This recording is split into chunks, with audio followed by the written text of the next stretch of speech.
Hello everyone, my name is Kwa, and this is the IELTS Listening Prediction Test. You will hear a number of different recordings and answer questions on what you hear.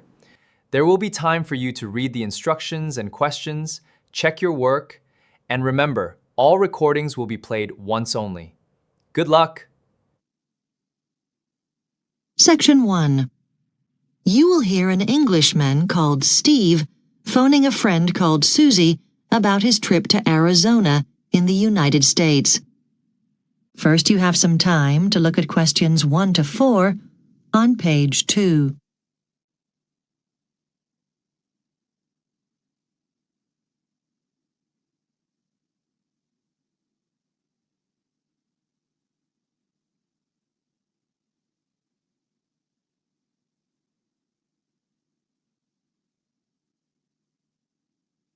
You will see that there is an example that has been done for you. On this occasion only, the conversation relating to this will be played first. Hello? Hi, Susie. It's Steve. Steve, hi! How are you doing? I'm fine, thanks. Actually, I've got to attend a conference in July in Tucson, Arizona, and I was hoping you could give me a few tips. You're from around there, aren't you? I sure am.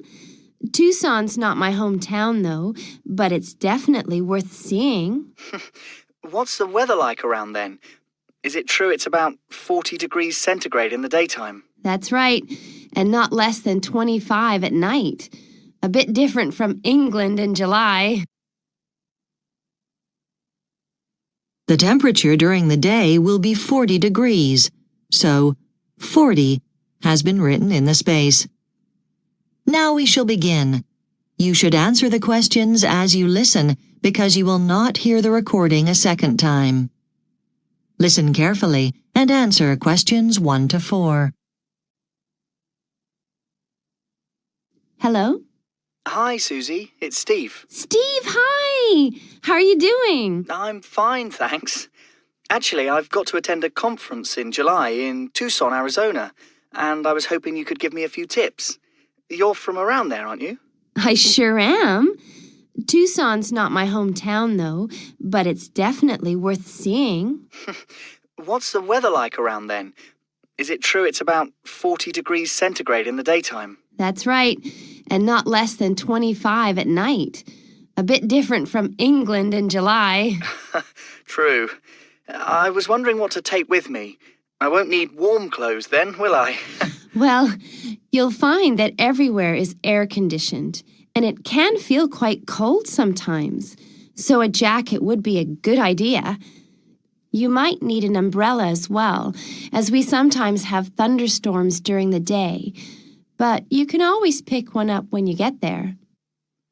My conference is only for a couple of days, so I was wondering what I could do in Tucson. Well, it's a beautiful position. I'd hire a car in Tucson and then follow the trails in the desert. Okay, I'm writing all this down. Any other tips? Museums and stuff? Well, there are lots of museums. The usual thing like wildlife and history. But I think the most interesting is the Space Museum. So my advice would be to go there. What else? Well, there are plenty of walks you can do. The town itself is great, and there are plenty of places you can eat and drink when you get too hot and tired. Any chance of a game of golf? Oh, absolutely. There are loads of courses around Tucson. Before you hear the rest of the conversation, you have some time to look at questions 5 to 10 on page 2.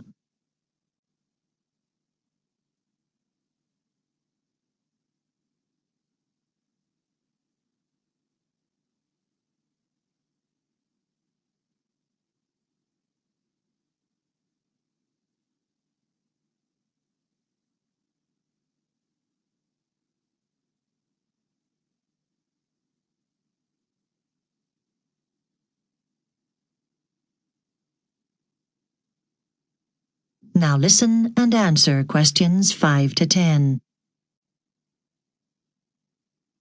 If you've got time, Why don't you visit my parents? They'd love to see you. Great. Can you give me their address? Sure. They live in the town of Williams at 6073 Fearnley Drive. Okay. How do you spell that? Fearnleigh.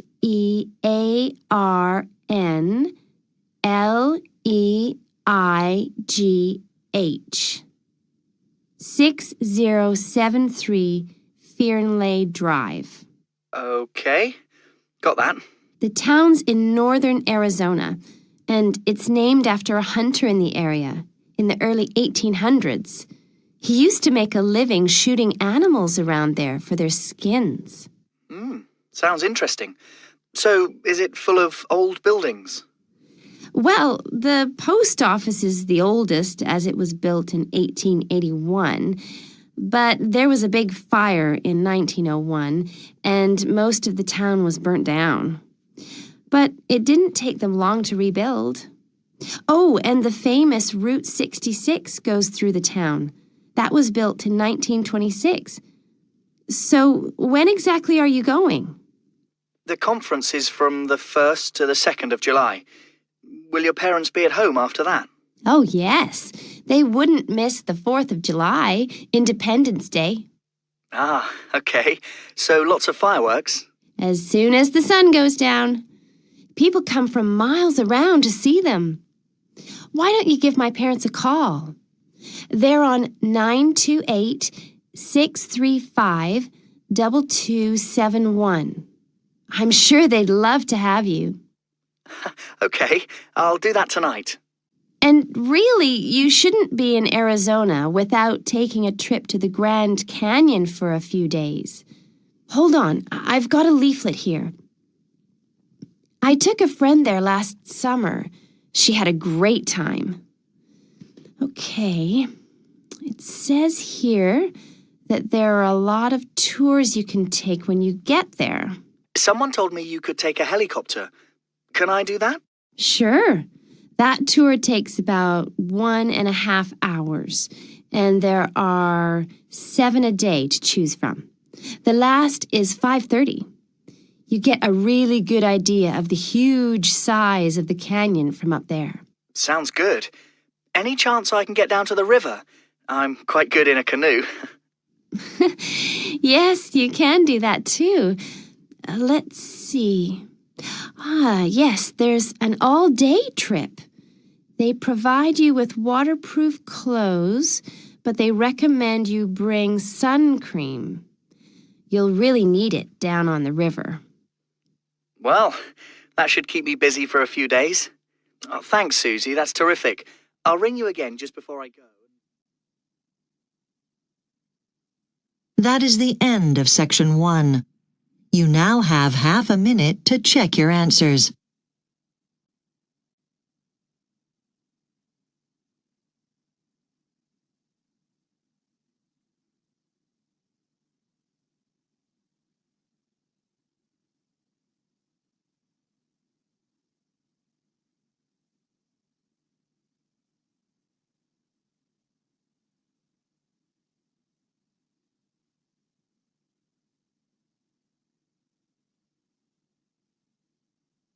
Now turn to Section 2 on page 3.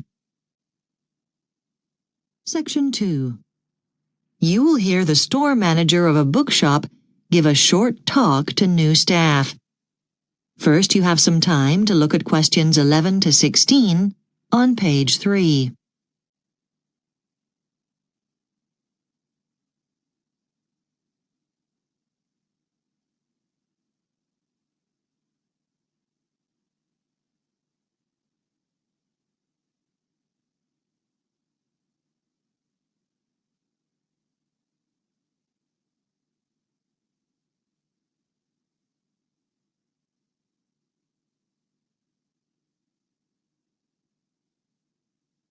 Now listen carefully and answer questions 11 to 16. Good evening, everyone. Thanks for coming in. This won't take long. Because we have quite a few new staff members, we thought it would be helpful to call you all in while the shop's closed to give you a short tour. After the tour, we'll introduce you to some of the book promotions we have this month. Have you all got a copy of the map? OK, let's move to the store entrance. I can point out each section to you quite easily from there. There are the two cashiers straight ahead, and on our right, close to the wall, is a large area divided into sections. To attract students from the art college nearby, we decided to have books on art at the front of this section, and we're planning to include more texts from the prescribed book lists of local colleges in future. In the middle of this large section is the home section. The books here range from design to renovation. And at the back of this section, we have a small selection of gardening books. As this is a new section for us, at first we thought we'd locate it on its own on the other side of the cashiers. But we ultimately decided to have it at the back there, and it's well signposted. Straight ahead, and directly behind the cashiers, there's the magazine and newspaper stand, which is closest to us. Behind this, you can see two sections side by side, history on one side and biographies on the other. In our other stores, these sections are usually located at the very back. But sales haven't been great, so to try to attract more interest, we decided to make them more visible. Also, within this central area, just behind biographies, we've placed our two fiction sections. The children's section is the larger area over on the right, and the adults section, the smaller one, on the left. You'll see over in the far left-hand corner of the store, we have our coffee shop, which has become very popular. Behind this, running right along the back of the store, we've introduced a reading area. We've added chairs and cushions to create a cosy atmosphere, and as you move around the store later, you'll see this comfortable seating idea in other parts of the shop. And finally, immediately to the left of the entrance, you'll see self-help books. These are here because we currently have a number of special offers connected with these topics. When the specials are finished, we'll relocate this section to behind the coffee shop. OK, I think that's it. I'll let you have a browse around in a minute. Before you hear the rest of the talk, you have some time to look at questions 17 to 20 on page 4.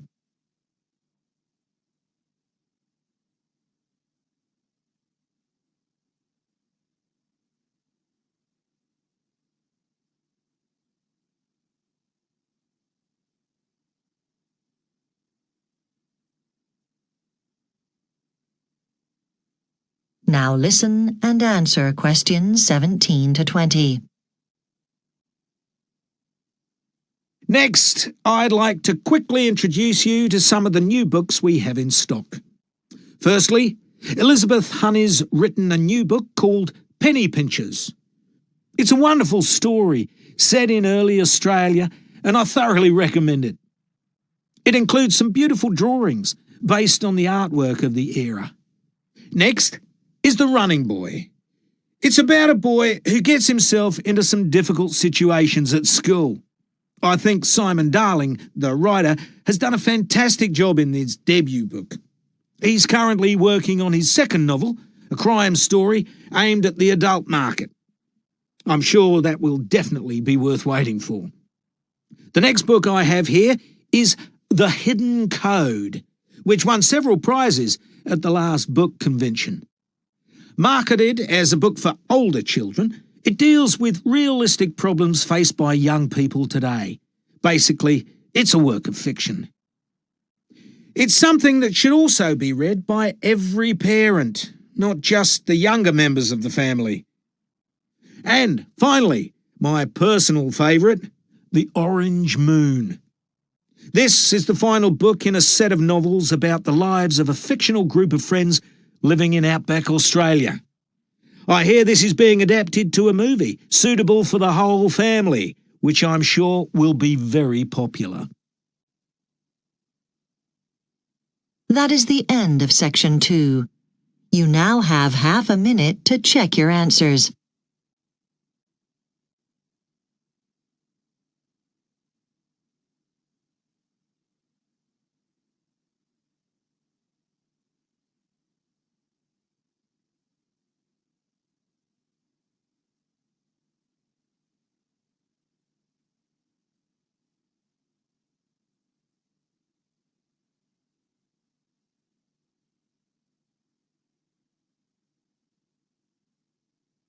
Now turn to Section 3 on page 5. Section 3. You will hear a university lecturer talking to a female student called Katie and a male student called John about writing essays. First, you have some time to look at questions 21 to 25 on page 5.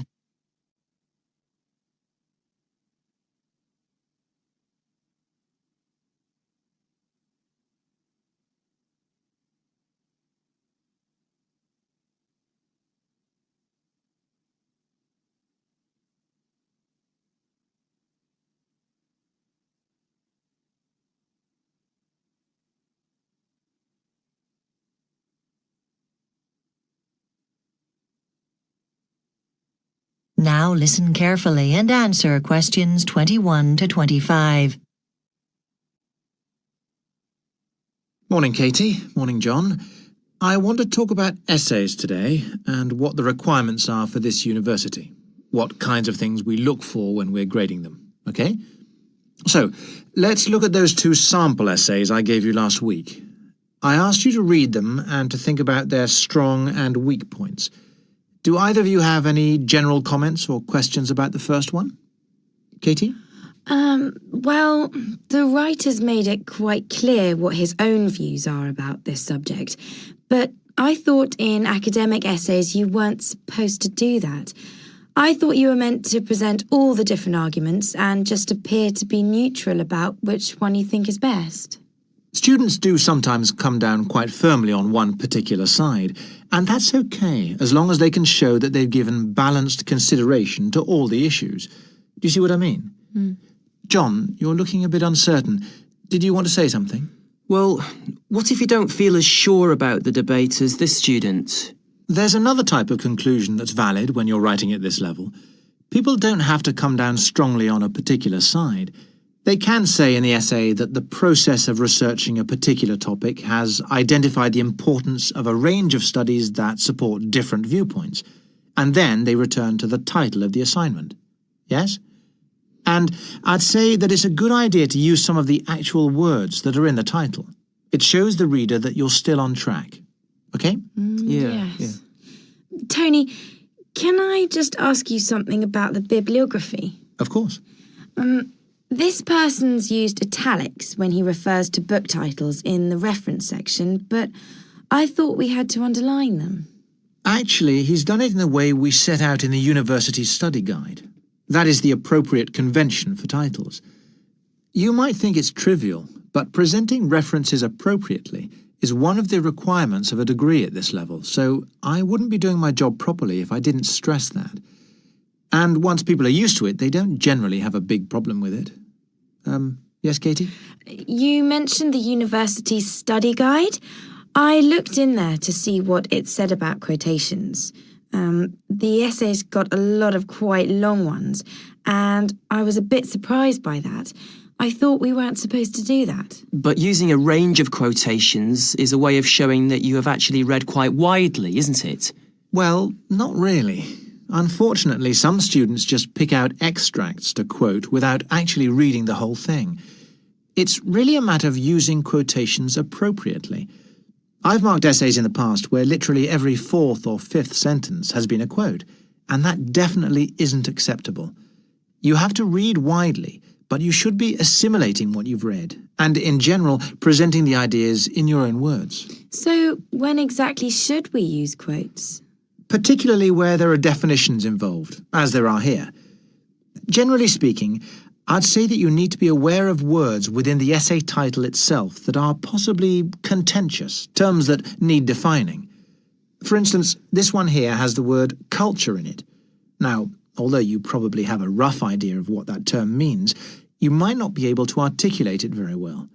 So why not cite someone else's definition rather than dream one up yourself? Okay, any other comments on this first essay? What about the way the writer discusses research findings? One thing that struck me was the approach of the student to some of the things he'd read. He says things like, "We aren't given enough evidence," or "We don't know how he got his results." When you're reading about someone's research at second hand, you often don't get told how many people were studied, or exactly what kind of questionnaires were used, or how exactly the results were analysed. But I've always felt that it's just up to me to go to the primary sources and find out. It is important that you feel free to say if there are reasons why you can't make a clear judgment about something. But you don't have to, not at this level. It's almost as if we just take things for granted, okay? Before you hear the rest of the discussion, you have some time to look at questions 26 to 30 on page 6.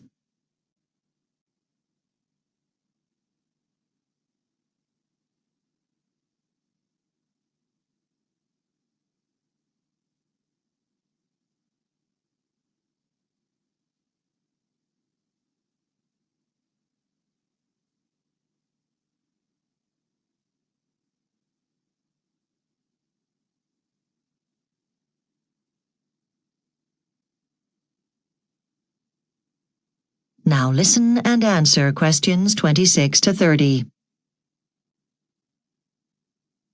Now, let's look at the second essay then. First of all, this essay title is in the form of a question, isn't it? Did you think this student answered the question? Yes. Good, because really that's the bottom line.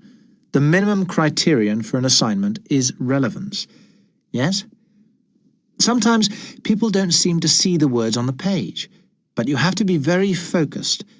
Secondly, what about the overall structure? Would you say that the essay is well structured? Yes, I would. I mean, sometimes writers mix different subtopics up, so it's quite difficult to follow the logic of the essay, but here I think they're separated very clearly. Do you agree, John? Yes. I mean, it is very clear. But is it okay to use subheadings and bullet points like this? I mean, in things like reports, they can be very useful, I know, but is it all right to use them in academic essays? Well, my general feeling is that it's best just to use paragraphs to signal changes of topic. The beginning of a paragraph should signal what you're going to say in general, and then as you get to the end of the paragraph, you should be signalling what you're going to move on to next. One thing I thought was really good about this essay was the way the writer always gives examples to support statements. He never just assumes that explanations are enough. Yes, I'm glad you brought that up. I was going to mention it myself. As you say, it's very helpful for the reader. Another thing that helps the reader is the way he uses words and phrases to connect ideas. You mean things like however and on the other hand? Yes, and finally, in addition... Yes. That really is one of the hallmarks of a good essay. The content is the most important thing, of course, but there's no doubt that language can make the content clearer, or otherwise, for the reader. Now, you may feel at this early stage that your writing skills are rusty, but reading is the key, I think. As you read more and more extensively, you'll find that your own use of academic language will improve, and it'll get much easier to form your own ideas. That is the end of section 3. You now have half a minute to check your answers.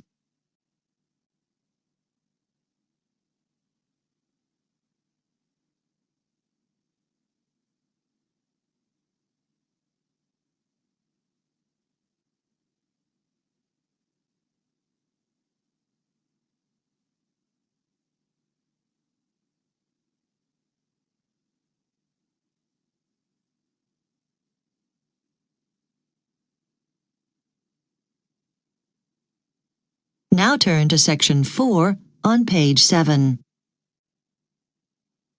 Section 4. you will hear part of a linguistics lecture about attempts to invent a universal language. First, you have some time to look at questions 31 to 40 on page 7.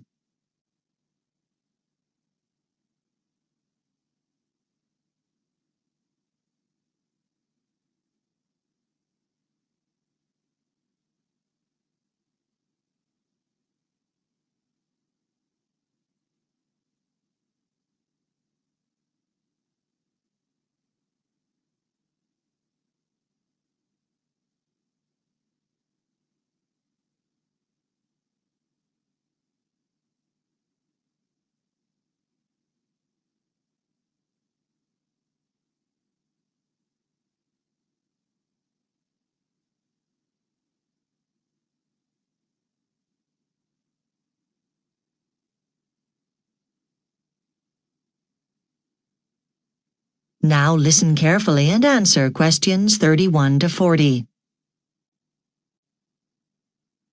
Good morning. Welcome back to the series of linguistics lectures. Today I will be talking about the idea of inventing a universal language.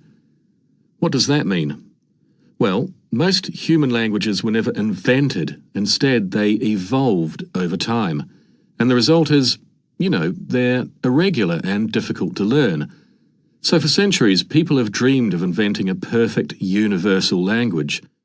The early invented languages that did exist were either created by priests to be used for religious purposes or developed to help establish trade between different nations. Scholars have found evidence that around 900 languages have been invented over the centuries in various parts of the world. But the linguist Erika Okrent believes that the exact figure is unclear because she suspects many of these languages are now lost. No record of them survives. The first really serious attempt to invent a language was made by William Spencer in the 17th century. Like so many others, he was frustrated by the irregularities in all existing languages. Accuracy was particularly important for Spencer because he wrote books. His subject was science. As a result, he wanted to create a language where words had only one meaning, so everyone would understand precisely what they meant. At first, he thought the only way to do this was, instead of using the usual letters of the alphabet, A, B, C, and so on, he tried to substitute numbers for them. However, this attempt failed, mostly because he couldn't describe complex ideas in this way. So Spencer went back to using the alphabet, but he grouped words together in a different way. When his dictionary was published in 1668, the words weren't classified in alphabetical order. What he'd done was, he'd used the same system with which plants were divided up into groups based on their type.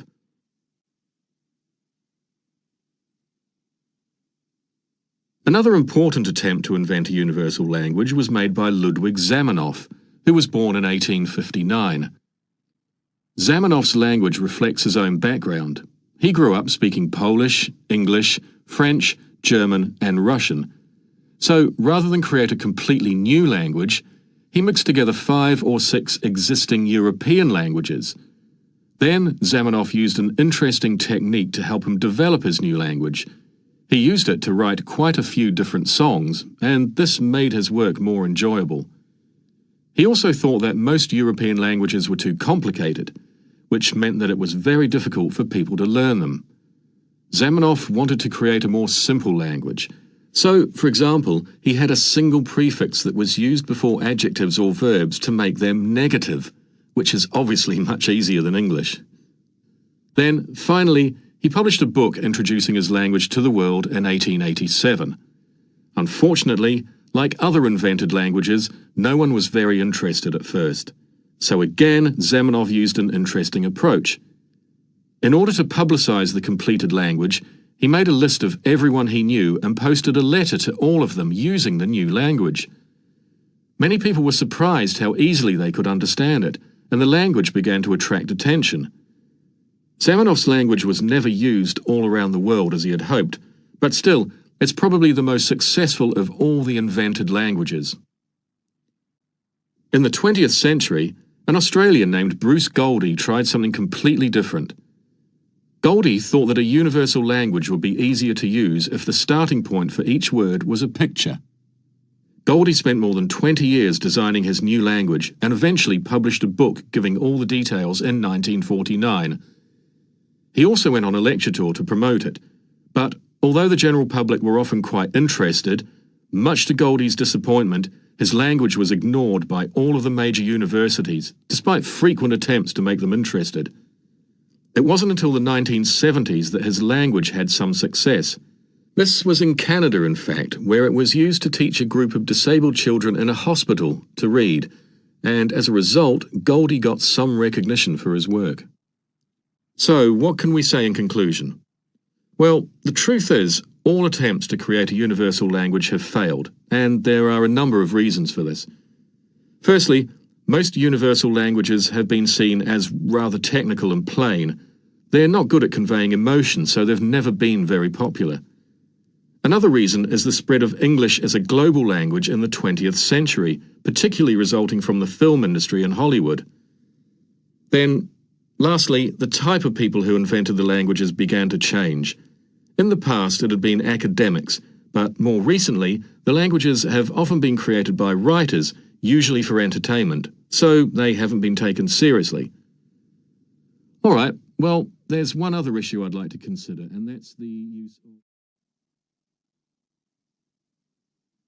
That is the end of Section 4. You now have half a minute to check your answers.